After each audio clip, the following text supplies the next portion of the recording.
No tag, no flavor text, definitely player made. Who could have created this thing and why leave it on the ground? Oh crap! Quick, cue theme!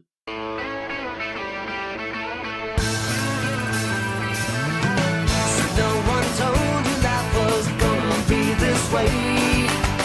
Your job's a joke, you broke, your love life's the way. It's like you're always stuck in second gear, when it hasn't been your day, your week, your month, or even your year. But I'll be there for you when the rain starts to fall. I'll be there for you when the feeling goes. I'll be there for you 'cause you're there for me too.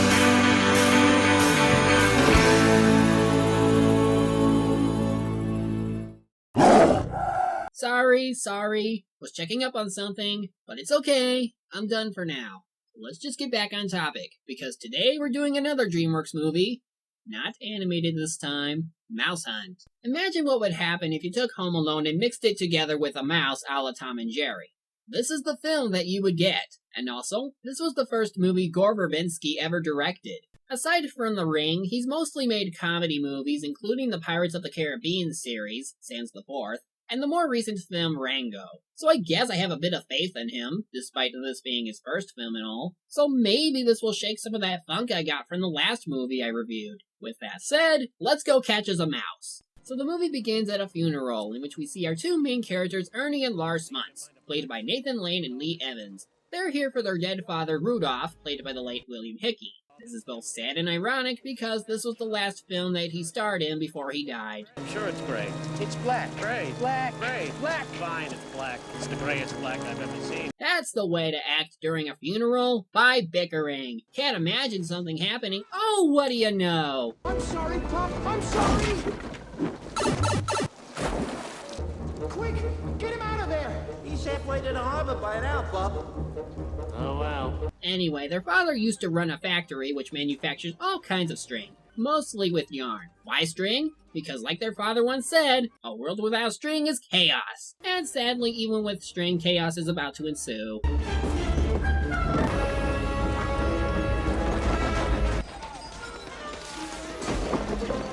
Ian, now I think is a good time to rewrite that chaos theory so that it incorporates string. So with the two sons inheriting the factory, Ernie wants to sell it while Lars says otherwise. Ernie, we're not supposed to sell it. We're supposed to run it together. Some things are more important than money, Ernie. I also bequeath to you my personal effects, including my ceramic egg, half box of Cuban cigars, my collection of spoons. What a legacy.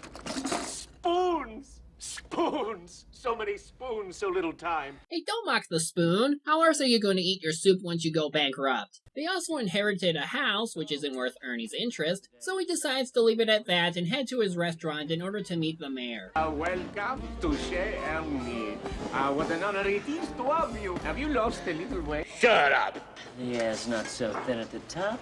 Just like the old man who died before I hit it big. Even now, he continues to make fun of his father. What a jerk! But it would seem karma is about to bite him hard. Look! A cockroach! That's only half a cockroach. Quick! Someone fetch him a bucket!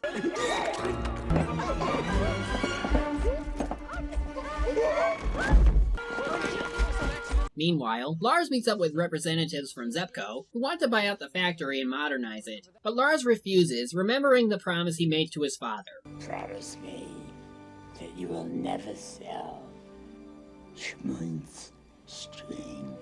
Keep it between you. Brothers. Family. And I got to admit, this was pretty touching.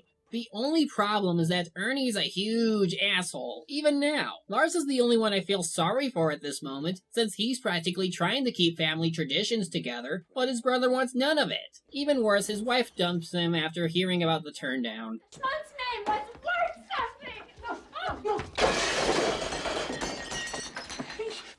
You used to love string. Oh please, love in movies is so overrated. It's all about the money. After being kicked out, we learn more things like the mayor dying from heart failure, of course, and Ernie working in a low-budget restaurant. The two then have their little brotherly talk outside. Hey, Merry Christmas. Yeah, I was on top once, too. But there's only one way to go from there, and that's down, baby. Down. Ernie, there was a quarter in there. A quarter? You think so small, Lars. Look at the bigger picture. You have no home, you have no wife, you have no money, you have no discernible talents. How can you ignore that? Hey, at least he isn't egotistic. You would know. You play them all the time. They then remember that their father left them a house, so they decide to stay there for the night. But it would seem there's something else there. It's huge. This will be a great place for setting up house traps. Only one bed. I'll flip you for it. Heads. My mind's telling me no, but my body's telling me yes. Listen.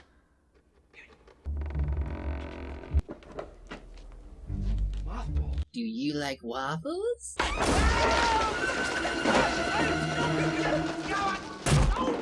And now we're at the point in the movie in which the slapstick can begin, and we haven't even seen the mouse yet. Oh, there it is! Hey, there's some posters up here. So they find the plans of the house, as it turns out the place was made by a famous architect by the name of Charles Lyell LaRue, and that it was his last creation before he died. And apparently it comes off as a big deal for everyone. Charles Lyell LaRue. Charles Lyell LaRue. Charles Lyell LaRue. It's only a month. No! So in comes Alexander Falco, played by the late Marie Chaikin. His gimmick is to be a complete pig and have a huge LaRue fetish. I have his books, I have his letters. Do you see these shoes? LaRue's? No, but I'm sure he would have loved them. He wants to buy the house since he's a collector, but Ernie wants to put the place on auction in order to possibly get more money. That's probably the smartest thing he's thought of in this entire movie. But it gets better. Know this. I have never paid more than $10 million for a house in my life. No surprise! Okay, so we watch the mouse from his perspective as it climbs through the house, and admittingly, it looks kinda cool seeing things he would see. Though pretty much he's doing what any mouse would do. Scavenging. Uh-huh. We finally found our friend's home. Just a little mouse. Do we really have to kill it? Yes. Listen to me. A single vermin can bring you down. Believe me, I know. Well, they could also bring you up, right, Remy? All I'm saying is, don't be so hasty to kill. After all, this could be the mouse of tomorrow. Or not. I trust you slept well? Oh, like a baby. I don't think we'll be seeing it.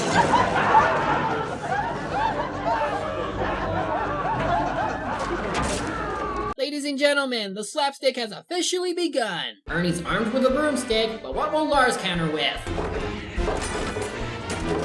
A meat hammer, great! No doubt that will leave a few marks.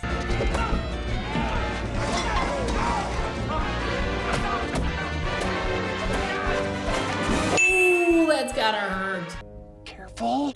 Don't touch me. You'll snap it. Well, you're not doing Don't. it right. Well, please. And now it's clear the mouse is a lot more intelligent than they thought. But don't tell them that. Also, it seems the mouse made itself a little home. Well, isn't that cute?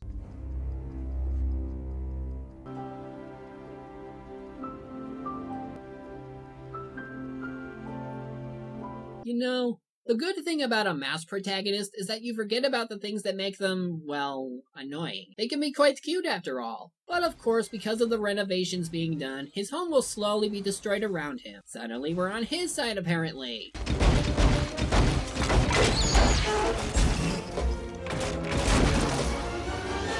Lars, give me a hand with this. It's a jacuzzi tub. And this isn't just a house, it's a LaRue. Of course it fits in with the decor. Are you trying to make me hate you more?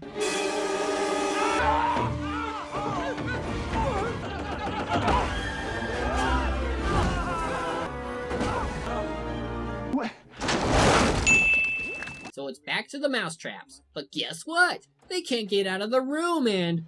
oops! You know, if you want an effective trap, use one of mine. A snake trap. Just go near it and dozens of snakes will come out and attack. Works great in PvP and simple pest control. When my house was infested with vermin, all I did was set the trap and watch the magic happen. And the best part is that the snakes disappear after use. This product is guaranteed to kill any critter no matter the size. Order now, quantity is limited. See, the beauty of my traps is that they go off without having to step on it. Here, the mouse can just weave its way all around your traps just so that it can hit you with your own medicine.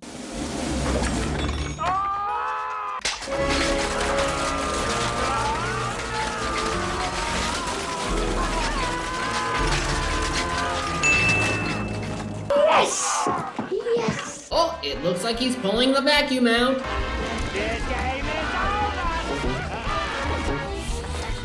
And it looks like the mouse is doomed. But wait, a sewage line?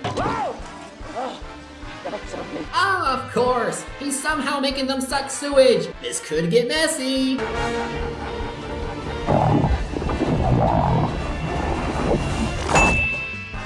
What's this?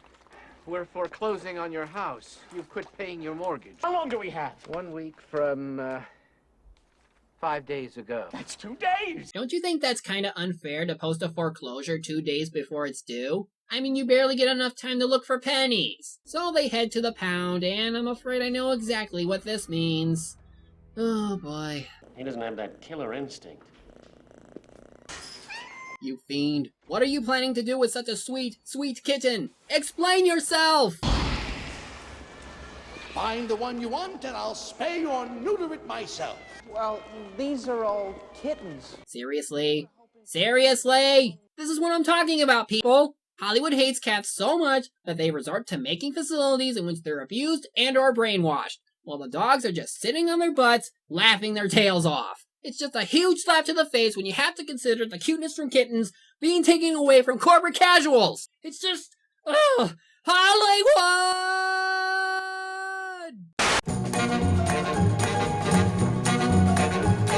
Sunshine, lollipops, and rainbows. Everything that's wonderful is what I feel when we're together.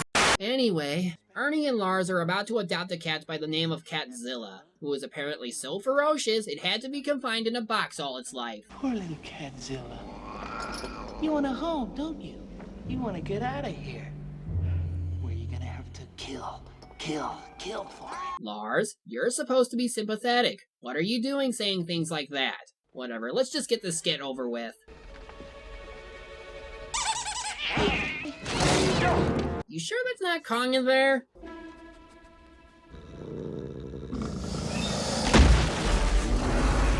Holy crap, scary cat!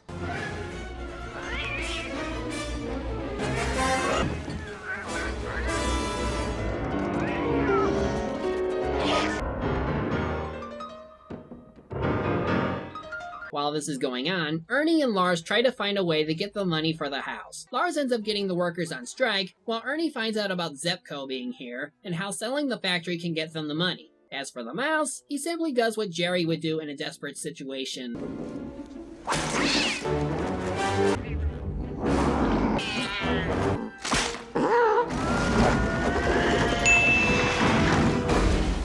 I guess somehow they learn about Catzilla's death, and decide an exterminator will have to do the trick and, hi, Christopher Walken! You have mice. Thank you. Thank you. Catch mice. You have to get inside their mind. You have to know what they want, need. You have to think like a mouse. Only Christopher Walken can make a line so silly sound so cool. So the two head back to the factory to try and make enough money for the mortgage, but poor Lars ends up being alone and left to suffer to more slapstick.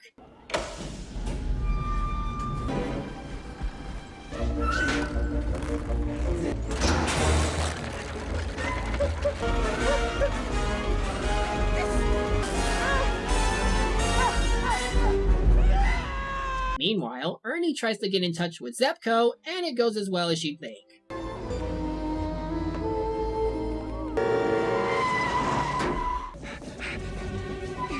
Now, there are two reasons why Lars had to end up naked. One for slapstick, and the other to set up for this scene. Careful, Lars.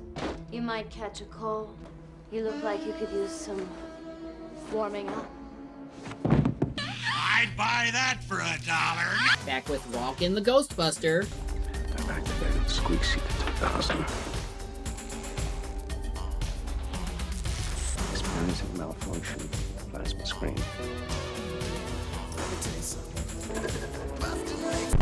How did he get outside? Oh, I just know this is going to hurt really badly.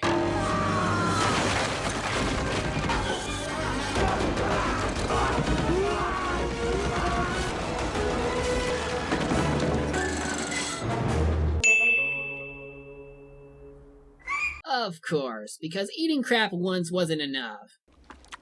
What's this? A slight calcium deficiency. Back with Ernie, we learned from Lars that, Why are you wearing a pink overcoat? Because April gave us the $1,200. Right, so they go back home only to find that even Caesar has been defeated. More so, he's gone mad. What went on in there? Put that down. What is that?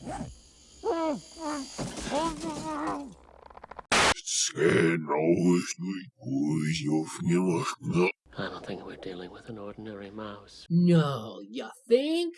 We now return you to your regularly scheduled slapstick.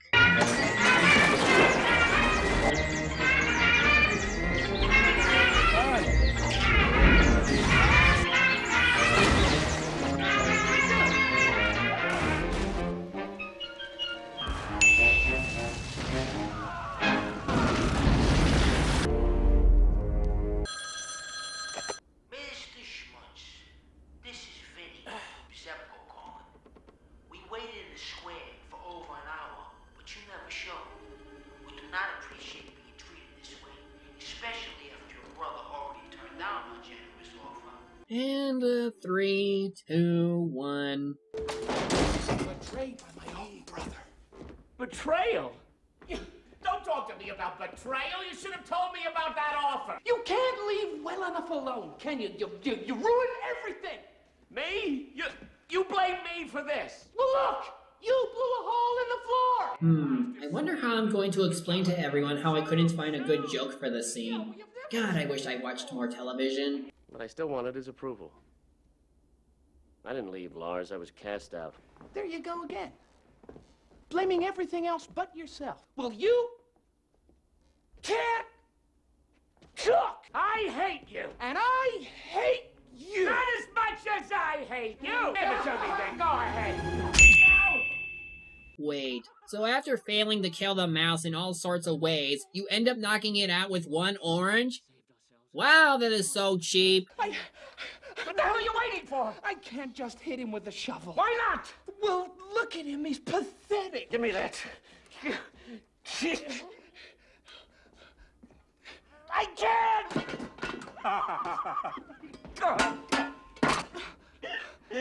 Look at him just lying there. It just doesn't feel very sportsmanlike. Don't let it live. Kill the damn thing or else it'll come back to kick your ass. I mean, what else are you going to do with it? Oh, I forgot to put holes in the box. Oh, I'm sure he would have loved to have a mouse, but...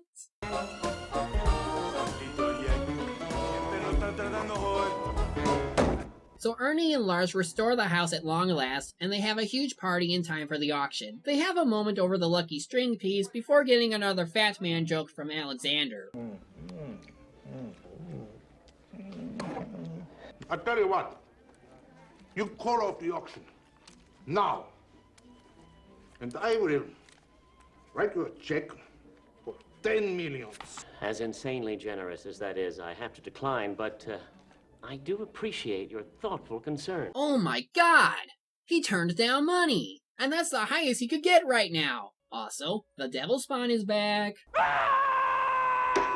Maybe it was better to have taken his offer, cause now you have to put up with the little mouse again. Oh, what will you do? There he is. Ladies and gentlemen, I'd like to draw your attention to the encrusted details of the gold and silver-leaved copper and Okay, at this point the gags are so forced that I think now would be a good time to wrap things up, shall we?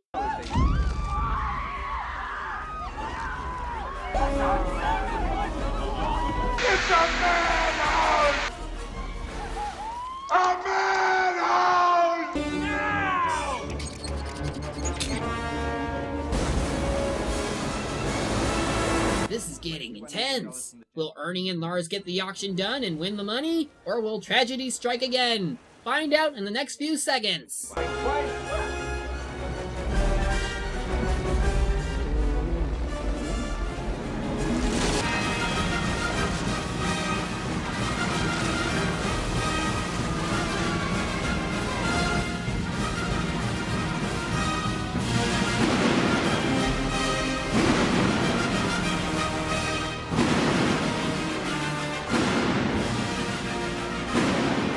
Now you know this house will last forever!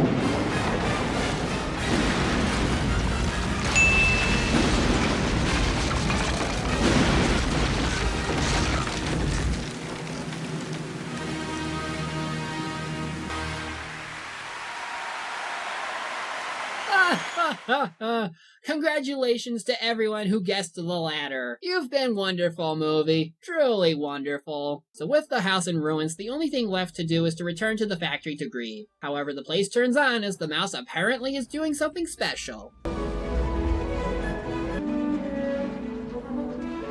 String. It's cheese.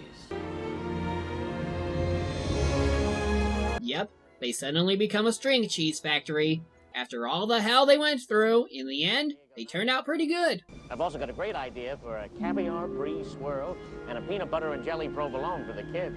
But what I really want to talk to you about is expansion and marketing. I think you should be our spokesperson. I know some people have used a mouse as a spokesperson, and it seemed to work out pretty well. You see, I want to turn this into... But as for the movie, well, I can't say it was great, but hey, I will say it was enjoyable. The gags were alright for the most part, but as it went on, many of them became way too obvious. Ernie just comes off as unlikable for over most of the movie, and Lars just bounces back and forth between sympathetic or not. Effect-wise, it was alright, but overall, I will say this movie is worth a look just for the slapstick. If you like Home Alone, then chances are you'll find this to be an interesting movie, so to speak. My only major complaint, not that it has any major bearing on the film, just a personal peeve, is that stupid cat pound with all the biosuit guys. Seriously, can't the cats ever get a break? Well, at least it can't get any worse for them, right? Oh, right. God, I hope that one doesn't suck.